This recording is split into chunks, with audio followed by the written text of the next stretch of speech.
Hey, good morning, everyone. It's Asha. I am thrilled to be here with you again this morning, and thank you so much for having me back.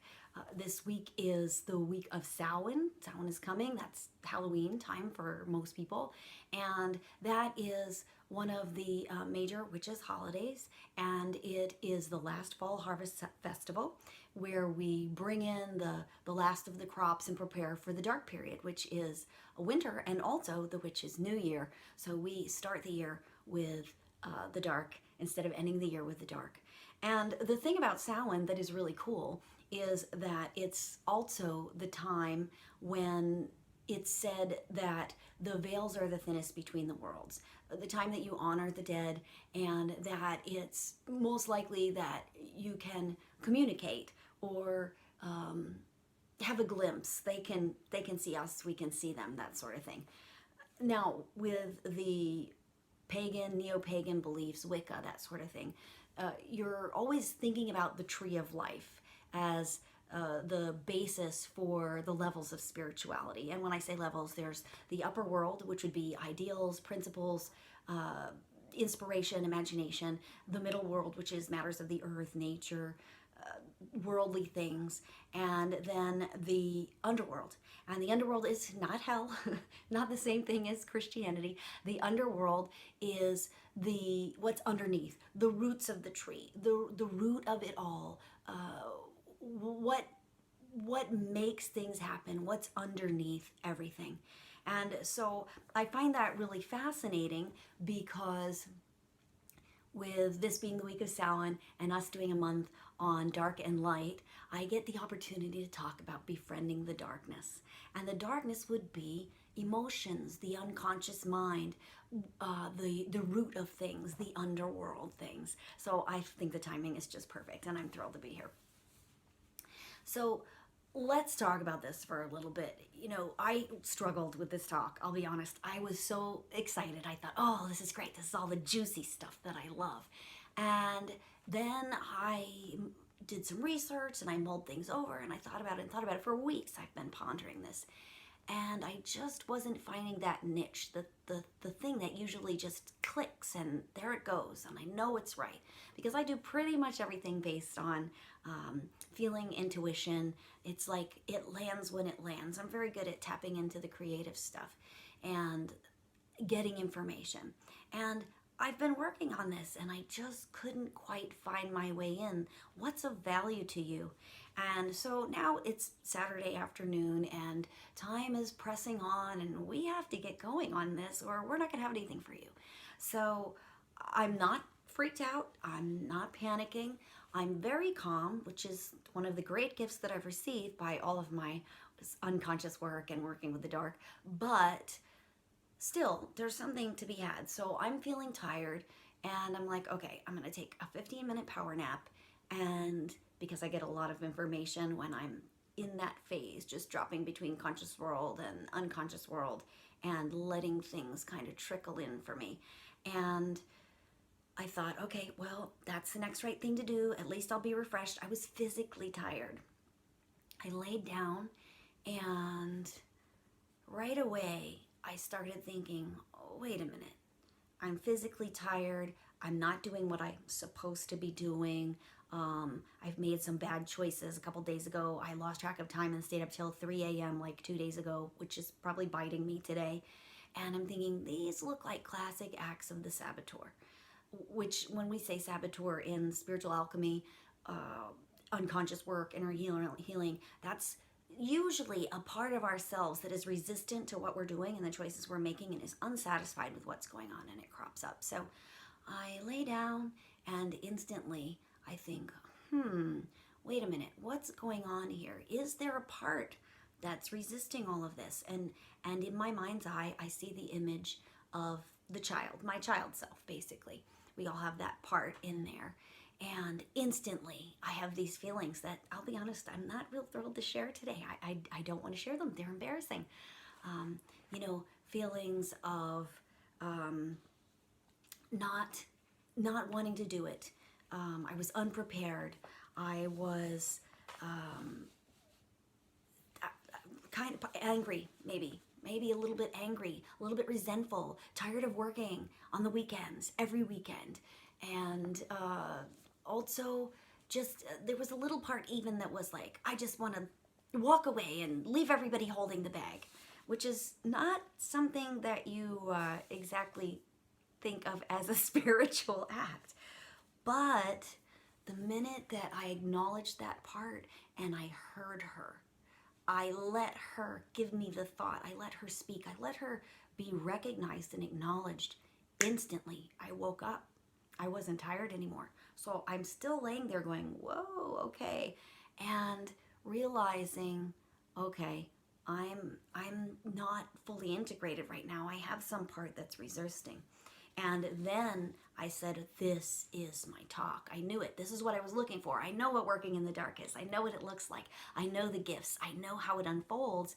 And I knew instantly, this is my talk. This is what I've been asking for. This is what I've been waiting for.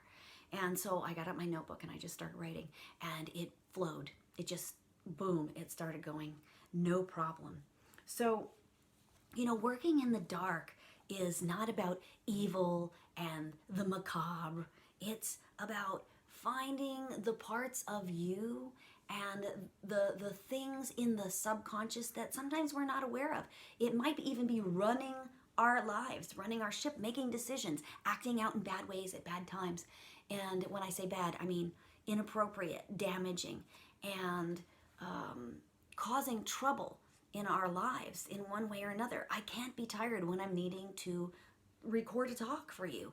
I can be, but it's not very helpful and it's discouraging.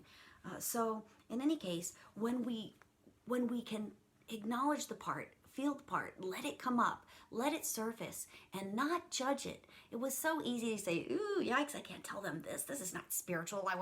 I'm angry, I'm resentful, and I leave, oh, what kind of great leader am I, right?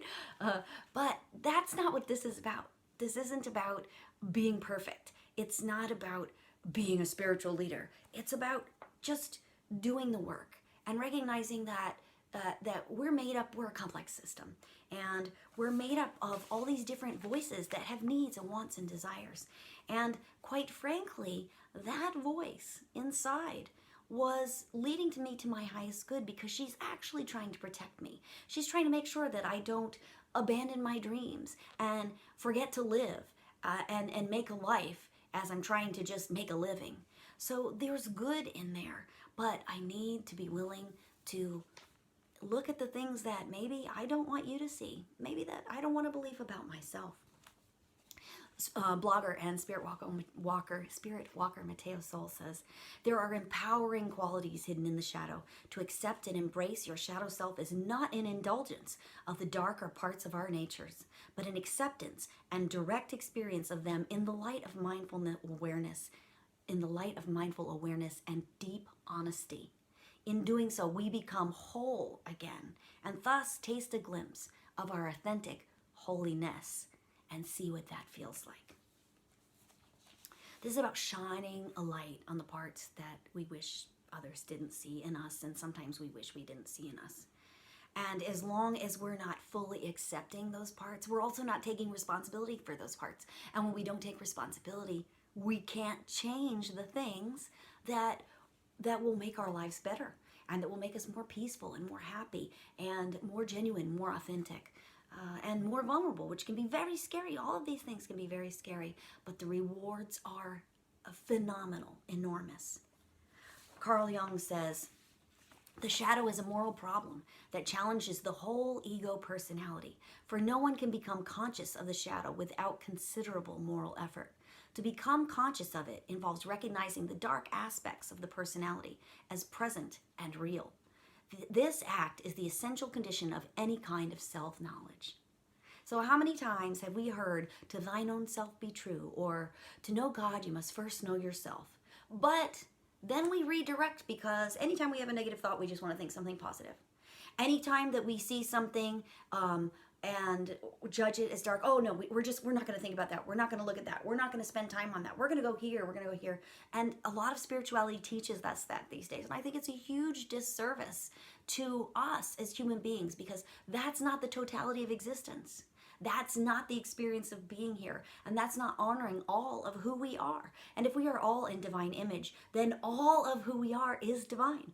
And all of who we are is valid. And it's important. And it needs care and it needs nurturing. Carolyn Mace says in her book, Entering the Castle, we each have an outer self and an inner self. We saw that the outer self, or the empirical ego, is the self that can be seen, while the inner self, or transcendental self, can never be made an object or thing of any sort, but rather is, among other items, a sense of freedom, a great liberation from the known, from the infinite, and from the empirical ego. She says, self-examination is the practice of accountability to your soul. You review how well you live in congruence with the truths that you know and believe most deeply. It's work. It's work to get to know yourself and why you are the way you are and why you love what you do and have the passions that you do. You require work. You are not a simple act of creation. You are a complex and creative and conscious and unconscious. In your conscious is a Pandora's box of guilt, shame, and all the fragments of your shadow that you and everyone would just as soon not confront. Yet confrontation of the shadow, acknowledgement of your conscience, is core to any spiritual path. This work is crucial to our wholeness and our self-realization. If we're unwilling to look at the aspects of ourself that we don't like, that are hidden, our inner self, the parts that are hidden, or we cast judgment and blame on them, then we'll never be able to befriend them and we'll never be able to truly know our whole selves, all of ourselves. And honestly, they'll continue to run amok and be backseat drivers in our lives and rear their heads when we don't want them to. Like when we're trying to prepare for a talk and we're so tired and we can't get it together and we can't think. Obviously, I'm speaking about myself in this moment. But those things can be untangled in the unconscious mind if we're willing to go there and do the hard work. When you're doing divination or whatever for people, you'll see Dark Night of the Soul or Dark Queen. And that just means, what are you afraid of? What don't you want to see about yourself or your situation? Because that's where the freedom lies. That's where the liberation lies. That's where the healing lies. And sometimes it's just stuff we don't want to believe. We don't want to know that that opportunity is not for us. So we avoid it and we cause ourselves a lot of pain. It's completely unnecessary if we're willing to do the work. So Hedge Witch Ray Bath says that you're going to do the work. Whether you do it intentionally or unintentionally, it's going to get done. And she says, we all, whether we are witches or not, descend to the underworld. Remember, that's the dark or the unconscious, the mystery, right? Descend to the underworld at certain times in our lives and in our dreams. Within this place, we struggle with our inner selves. Psychological tangles and distorted emotions must all be processed and healed in the underworld, however long that takes. As well as that, our souls gain in psychic richness, down in the depths. It is here that we learn to respond to art and poetry, to be capable of passionate love, and to experience the mystery of a birth or bereavement, as well as the risk or pain. So let's talk about gifts. She touched on the gifts here. Why would I want to befriend the dark? I want to befriend the dark because it's part of me. I wanted to befriend the dark because it's part of living. I want to befriend the dark because I want to know it so that I can work with it. In wildwood mysticism or witches work, you work with nature. You work with the energy of all that is. You don't work against it. You don't deny in a way that is going to create strife and hardship and failure. You work with the energy. So that's what we want to do. We want to get to know all of the self, all of what is available to us, and find the gifts, which she touched on. The ability to respond to art and poetry, to be capable of passionate love, and to experience mystery. So, Debbie Ford, you've probably heard of her. She wrote the book, The Dark Side of Light Changers, and she says the same thing. She says every aspect of ourselves is a gift. Every motion and every trait that we possess helps show us the way to enlightenment, to oneness. Okay, so this is not a one-off theme. This is a common theme about among circles, and in anyone who is willing to do the hard work. It's not the easy work. It's the hard work. It's not a quick fix. It's a diligent modification. It's a diligent, let's see. Carolyn Mace says self-exploration and contemplation. It's about really getting in there.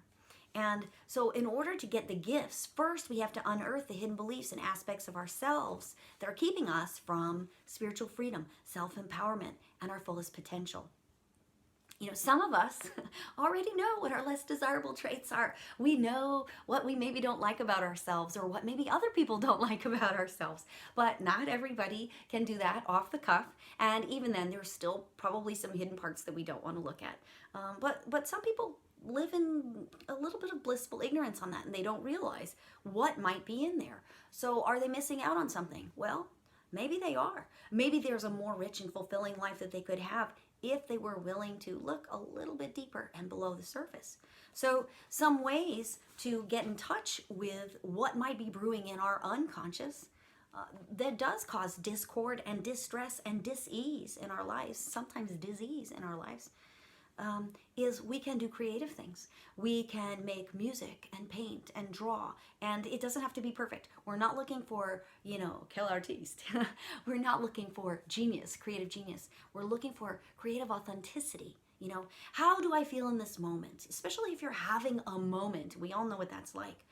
Draw it out. It may be ugly, it may be nothing much to somebody else, but it's going to mean something to you, and it's going to help you tap into that subconscious mind and that pool of the dark, which is the unenlightened, where you haven't shined a light before, the things that operate without our conscious mind being aware of it, the things that make decisions for us sometimes and undermine us by making us sleepy when we have things to do.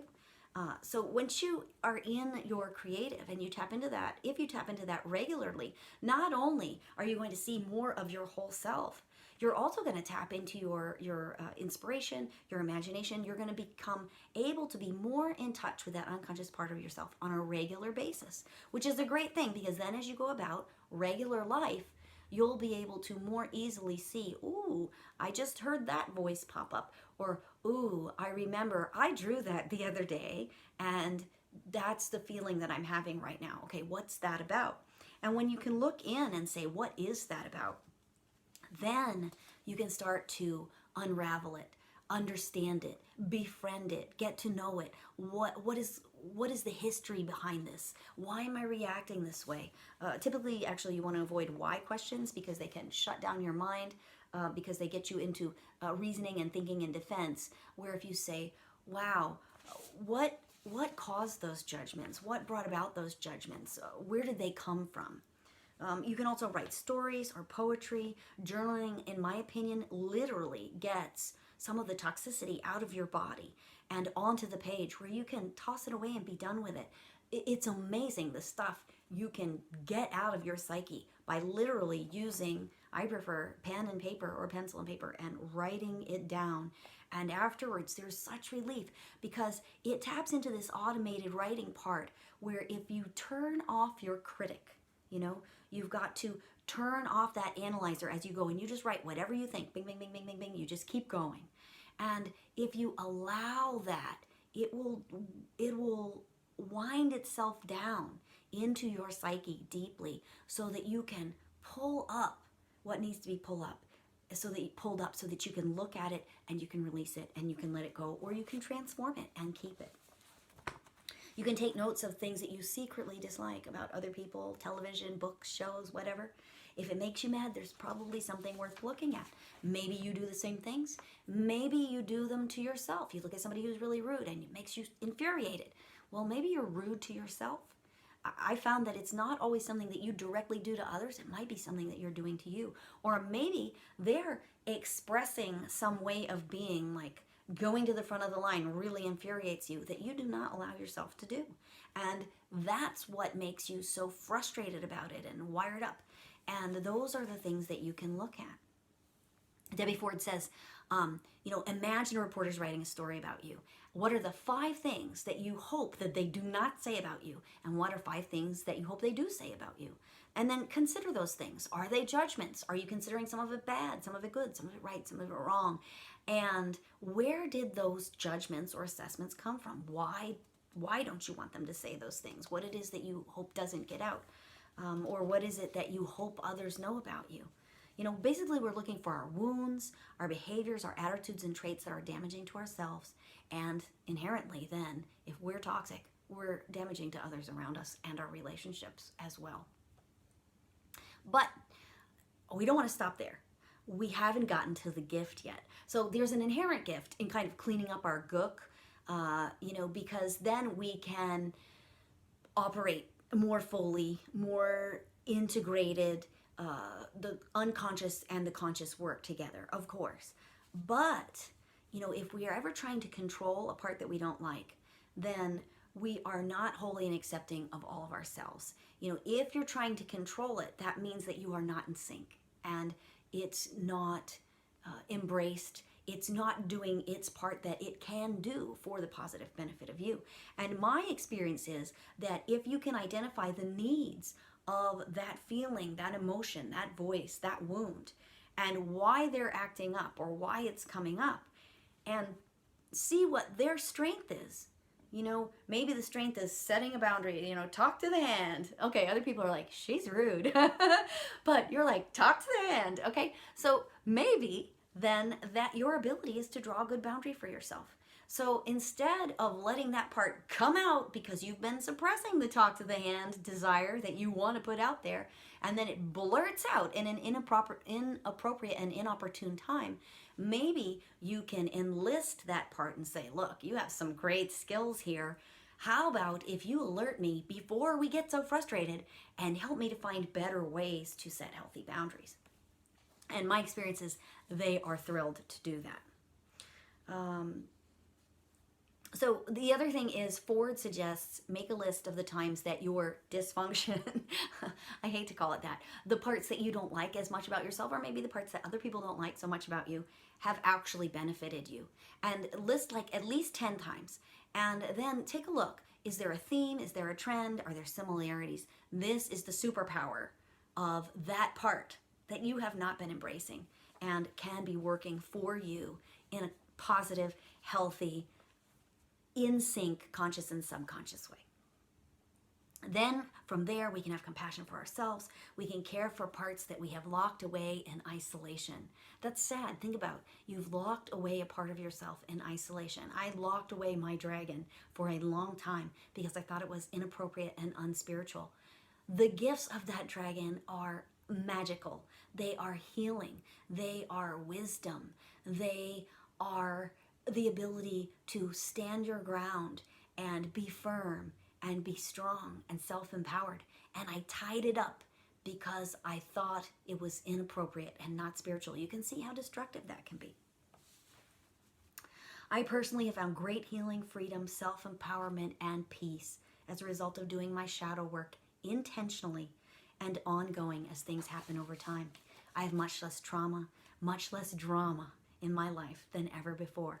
Now, maybe it's circumstances, maybe I'm just older and wiser by nature.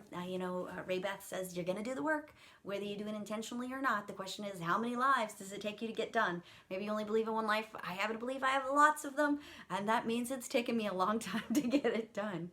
Maybe it's better choices leading to better circumstances.